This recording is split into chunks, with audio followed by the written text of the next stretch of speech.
Hello friends, अपन देख रहे हैं रीट एग्ज़ाम के लिए साइंस के कुछ इम्पोर्टेंट प्रश्नों को।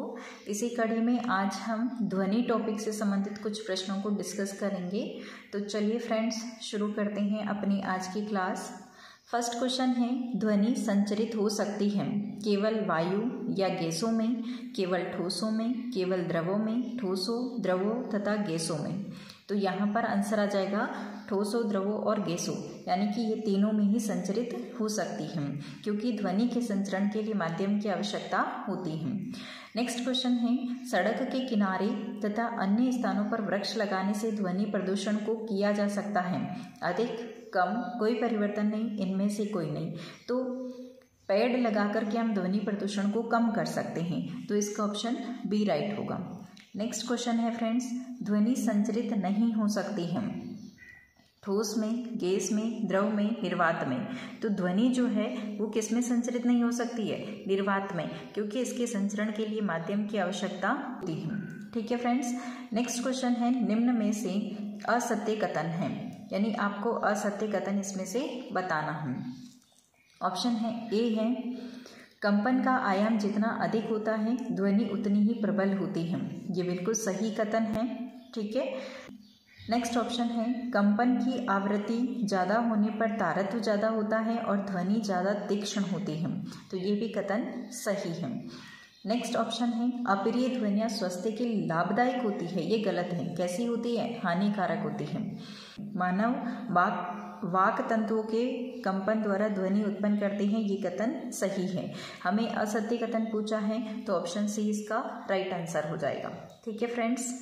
नेक्स्ट क्वेश्चन, निम्न में से किस वाक ध्वनि की आवृत्ति न्यूनतम होने की संभावना है? छोटी लड़की की, छोटे लड़के की, पुरुष की या महिला की? वाक ध्वनि की आवृत्ति न्यूनतम होती है, वो किसकी होती है? छोटे लड़के की। ठीक है, तो ऑप्शन बी जो है वो इसका राइट आंसर हो जाएगा। नेक्स्ट क्वेश्चन है, निम्न में से असत्य कथन है। ऑप्शन ए, ध्वनि निर्वात में संचरित नहीं हो सकती है।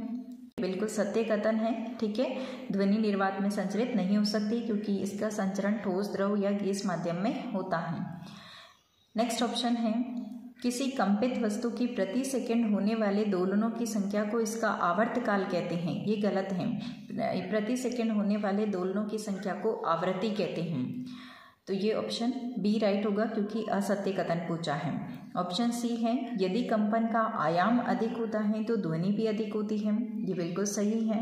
अवांछित या अप्रिय ध्वनियों को शोर कहते हैं। ये भी सही है। नेक्स्ट क्वेश्चन है, मानव कानों के लिए श्रव्यता का परास कितना होता है? 20 हर्ट्ज से 20,000 हर्ट्ज, 20 हर्ट्ज से 20 किलो हर्ट्ज, 40 हर्ट्ज से 40,000 हर्ट्ज, 20 हर्ट्ज से 40 हर्ट्ज। तो यहाँ पर इसका आंसर राइट होगा 20 हर्ट्ज से 20,000 हर्ट्ज। ठीक है फ्रेंड्स। नेक्स्ट क्वेश्चन है, एक मच्छर अपने पंखों को 500 कंपन प्रति सेकंड की औसत दर से कंपित करके ध्वनि उत्पन्न करता है। कंपन का आवर्तकाल कितना होगा? तो यानी कि 1 आवर्तकाल होता है। तो यहाँ हमको पूछा आवर्तकाल, तो आवर्ती बराबर 1 आवर्तकाल होता है। तो आवर्तकाल निकालेंगे तो 1 आवर्ती, तो 1/500 करेंगे, तो इसका आंसर आ जाएगा ऑप्शन सी 0.002। ठीक है फ्रेंड्स। नेक्स्ट क्वेश्चन, निम्न में से किसमें तार में कंपन होने पर ध्वनि उत्पन्न होती है? ढोलक, सितार, बांसुरी, मंजीरा। तो किस में उत्पन्न होती है? सितार में। ठीक है, तो ऑप्शन बी इसका राइट आंसर होगा। निम्न में से सत्य कथन है, प्रबलता कंपन के आयाम से निर्धारित की जाती है। ये बिल्कुल सत्य कथन है। ठीक है, उसके बाद में हम आवृत्ति का मात्रक हर्ट्ज है। ये भी सही है। अवांछित ध्वनि को शोर कहते हैं। ये भी सही है। ध्वनि की तीक्ष्णता कंपनों की आवृत्ति से निर्धारित होती है। ये भी सही है। किसी वस्तु द्वारा एक दोलन को पूरा करने के लिए लिए गए समय को आवर्तकाल कहते हैं। तो ये भी सही है। ठीक है फ्रेंड्स। तो यहाँ ऑप्शन दे रखे ए, बी, सी, डी, ई छोड़ रखा है। तो हमको पांचों जहाँ हैं वहाँ राइट करना है, तो ऑप्शन डी इसका राइट आंसर होगा।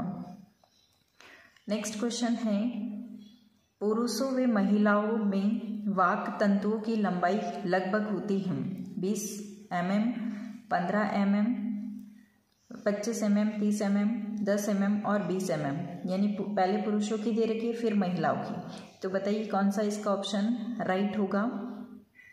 ऑप्शन ए राइट होगा। ठीक है, नेक्स्ट क्वेश्चन है, किसके संचरण के लिए माध्यम की आवश्यकता होती है?